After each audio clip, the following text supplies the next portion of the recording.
Disturbing video of a deadly police-involved shooting in Wayne in April is released. We have the latest on the investigation. Lines of mourners saying goodbye to George Floyd while lawmakers debate true police reform. Also, the decision facing parents as daycare centers begin to open their doors. I'm Eric Landskrener. You're watching News 12 New Jersey.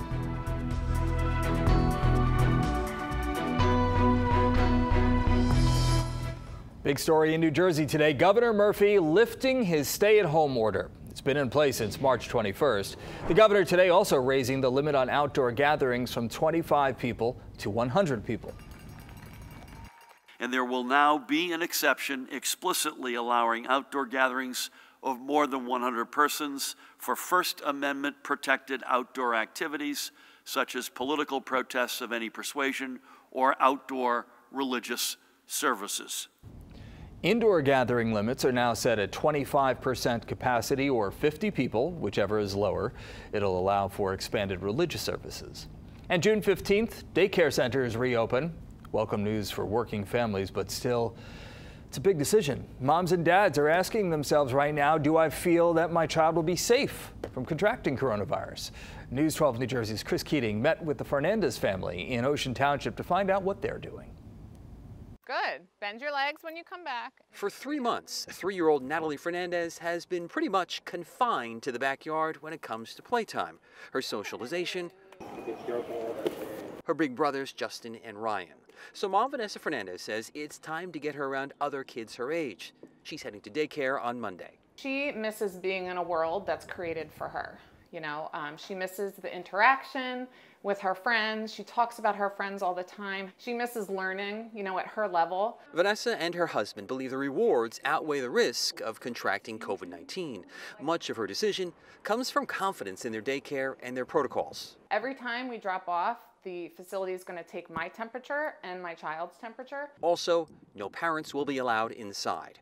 Under Governor Murphy's guidelines for child care centers, anyone with a fever of 100.4 will not be allowed to enter. Class sizes will be reduced, toys repeatedly cleaned, and staff must wear masks. Masks are recommended for children over 2, but they are optional. I can't even get Natalie to try on a mask, so I don't think she's going to be wearing a mask. And I feel okay with that. I truly do. Some parents are not quite as confident when it comes to letting their kids out of the house.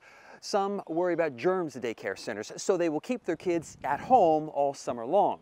But there's a larger question here. What kind of impact will that have on the larger economy as a whole as the U.S. tries to rebound?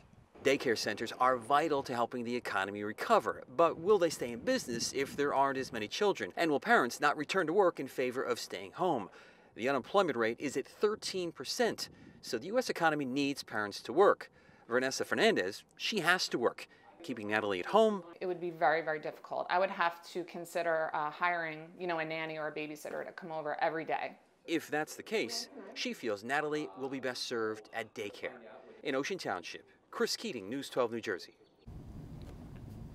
Now, to help these daycare centers adjust to new guidelines, the State Office of Licensing Inspectors will be paying a visit. That begins on the 15th. And to see how other businesses are opening back up, be sure to tune in to our We're Open show every Friday at 7 p.m. News 12's Marcy Rubin travels to a different town each week to show how our businesses are adapting during the COVID-19 pandemic. Again, the show is Friday nights at 7.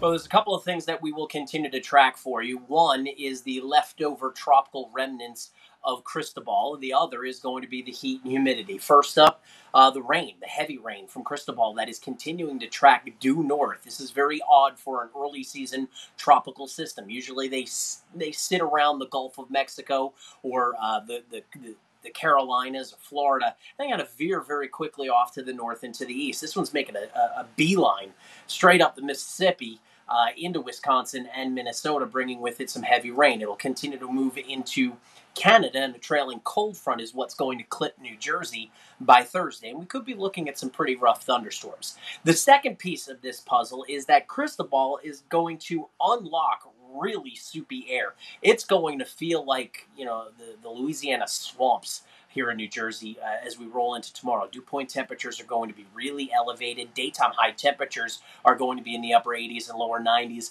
and that's going to create a heat index, what it feels like to us outside. And it's like we couldn't shed enough layers to feel comfortable. We are wrapped in a wet, warm blanket all afternoon long. By lunchtime, heat indices up the turnpike, 96 in Salem to about 94 in Trenton. By the end of the day, that sauna-like air is making it feel like near 100 in some spots. Freehold could feel like 95 by the end of the afternoon. So do yourself a favor, slow it down, stay in the shade if you're working outdoors, or try to stay in the air conditioning as much as possible and stay hydrated. I'll have more details on that coming up in just a little bit. Right now, Eric, we'll send it back into you. All right, Dave, thank you. New video of a deadly police-involved shooting in Wayne. The Attorney General's office releasing the video. Shooting happened on Route 46 back on April 26th. Police say that Bradley Pullman made an illegal U-turn on the highway and did not stop when cops tried to pull him over. Now, I've got to warn you, the next piece of video you might find very disturbing.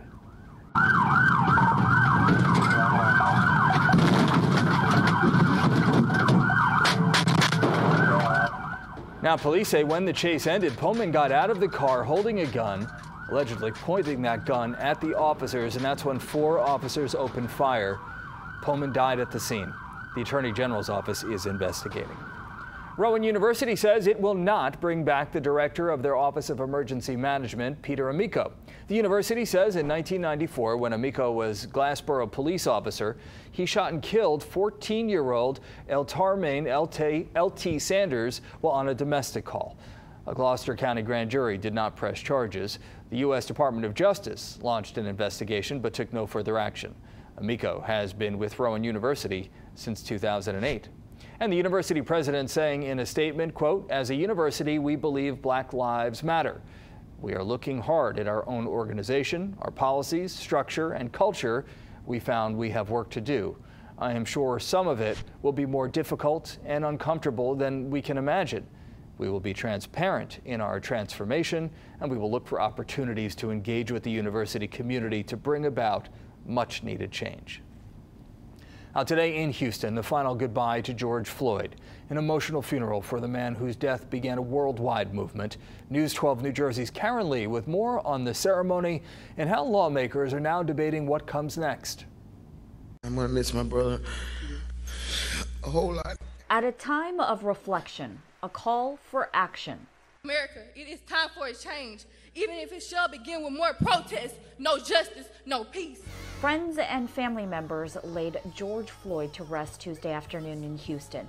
The 46-year-old was killed more than 2 weeks ago, igniting nationwide outrage over police brutality. We speak and we decree and we declaim that right now, Lord God, there shall be justice.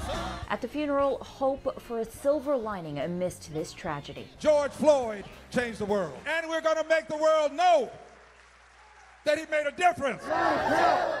Around the country, a push for sweeping police reform measures. Some, including the Minneapolis City Council, believe defunding the police and remodeling the force while reallocating funds to other areas is the answer. We need to make deeper change than we have in the past. Both President Trump and his Democratic opponent, Joe Biden, have spoken out against defunding police. Congresswoman Karen Bass, who helped craft a sweeping Democratic proposal for police reform, agrees. I don't think that that's the appropriate thing to do. But those who have been protesting for days want change. Whether Floyd's death can bridge the gap between both sides will become apparent soon enough. Karen Lee, News 12 New Jersey. A Brooklyn police officer facing criminal charges. He was caught on video violently shoving a woman to the ground during a protest May 29th. Prosecutors charged Officer Vincent D'Andrea with assault, criminal mischief, harassment, and menacing. The female victim says that she suffered a concussion and seizure after hitting her head on the pavement. D'Andrea was suspended without pay last week. The mayor of Flemington getting a lot of attention for removing the honorary blue line supporting police. Betsy Driver posted this photo on social media Saturday morning. She had a DPW employee cover the blue line in front of the police station hours before a Black Lives Matter protest. Driver says that she supports the police force, but has been considering covering the line for months. When I became mayor 18 months ago, it was one of my goals that I wanted to get rid of that line, because even before I was involved in local government, I had heard from many people who were very disturbed by it. Leaving it there, I don't think would have brought any harm to it. It would not have brought any attention to it. But now we're embroiled in in Flemington, New Jersey, we're embroiled in a law enforcement dispute. The mayor says now was the proper time to make the change. By the way, one resident came out and repainted the blue line, and the mayor again had it removed and says that resident will be cited. Two neighboring Burlington County Police Departments coming together to help improve relations with the community. Mount Laurel Police and Moorestown Police will kick off their Slices for Safety campaign this weekend. It rewards kids who practice safety measures like wearing a helmet on a bike with a free slice of pizza. They say that this initiative is important given the current situation in this country.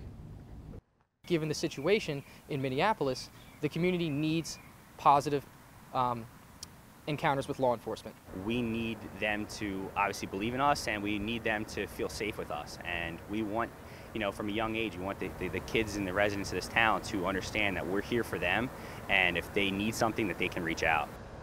The campaign will kick off on Saturday. Kids will be able to redeem their ticket at either Carollo's in Moorestown or Crust and Fire in Mount Laurel. New York City plans to honor the Black Lives Matter movement. Mayor Bill de Blasio says that the roadways will be painted and streets renamed at a crucial location in each borough. One will be close to City Hall. Last week, the words Black Lives Matter were painted in large yellow letters on a street leading to the White House.